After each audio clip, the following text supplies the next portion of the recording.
one choice is what transformed Gordon Ramsay from a random, lost, and abused 19-year-old into one of the greatest chefs of all time.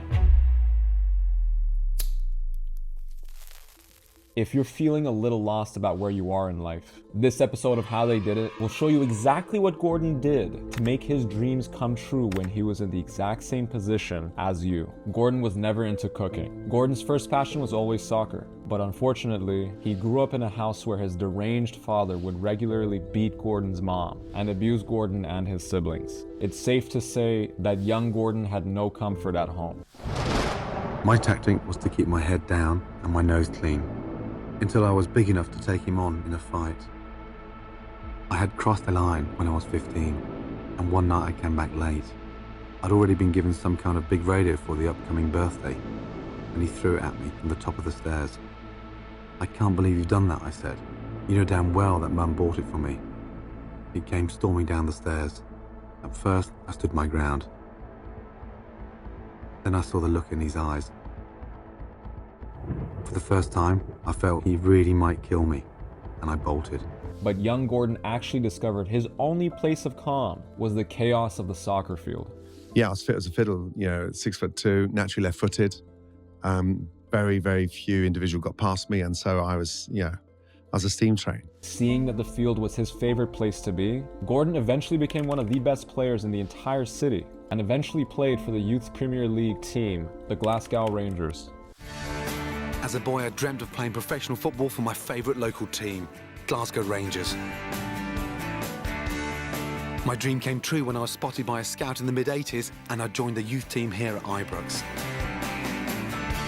I've got so many great memories, including playing alongside one of Scotland's football legends. Finally feeling like he is somebody, Gordon felt that his calling in life, that place where he can focus his passion and energy towards, was soccer. Practicing every single day, Gordon was getting ready to prepare for one of the biggest games of his life, where the outcome of this game would decide the trajectory of his entire life path, until this happened.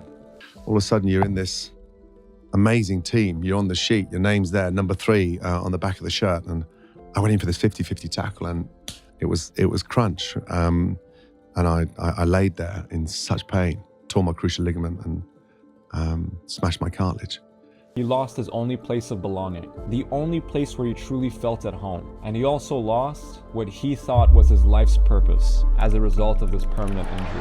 Ramsay is being targeted here. Gordon still had that internal need to be somebody, to be something, to be independent, and to provide for his family. Call it destiny or sheer luck, Gordon applied to some catering courses at his local college and discovered his new passion, cooking.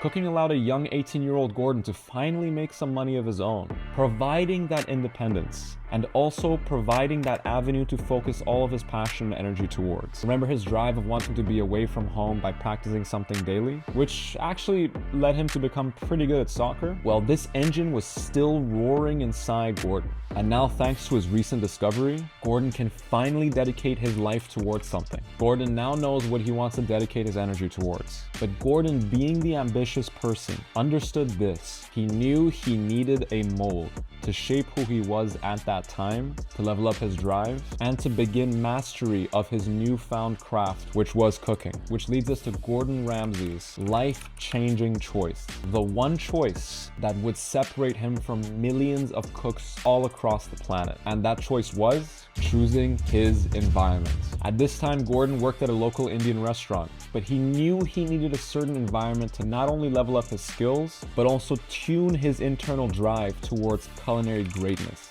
He knew he needed to be mentored by somebody who was way farther down the path of craft mastery than Gordon was at that time. So he chose to work in a small restaurant called Harvey's, operated by the brutal kitchen tyrant known as Marco Pierre White. No, I didn't make Gordon Ramsay cry. He made himself cry. That was his choice to cry. Marco, seeing the passion in young Gordon's eyes, immediately brought him under his wing and taught him everything he knew about cooking. 16-hour days, 6 days a week. Gordon was being pushed to his absolute limits, but not just for the sake of a paycheck, but because Harvey's was actually fighting for something. Harvey's and all of its staff was fighting for the coveted and elusive Michelin star, which thanks to Gordon's obsession, they were able to achieve the Michelin star just after a year of operation. During this time, Marco taught Gordon everything he knew about the culinary arts.